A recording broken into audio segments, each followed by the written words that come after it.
ተውሂድ ሴታፕ ያልተደረገለት ፍጡር የለም ሰው ሆኖ አላህ ጌታቸው ለመሆኑ የሰው ዘር በአጠቃላይ በዓለመል አርዋህ በነበርንበት ሰዓት ሳይመልቲኒየስሊ አንዴ በተፈጠርንበት ሰዓት በዓለመል አርዋህ ወይም በዓለመል አምር ሳለን ነፍሶች በአጠቃላይ በአንድ ድምፅ አላህ ራሱን አስተዋውቋቸዋል ረብ መሆኑን መስክረዋል ሁሉም ነፍስ ሁላችንም እኮ ነው ነበር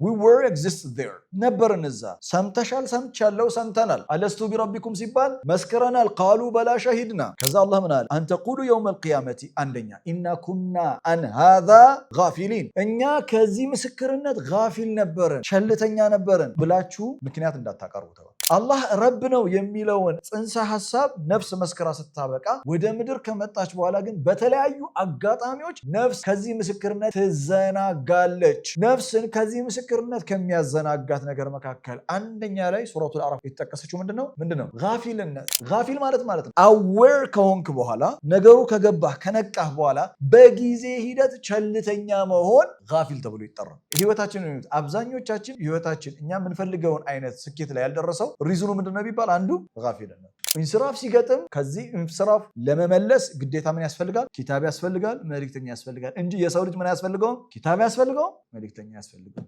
ያስፈልገው ለምንድነው የሰው ልጅ መንገድ ጣሰ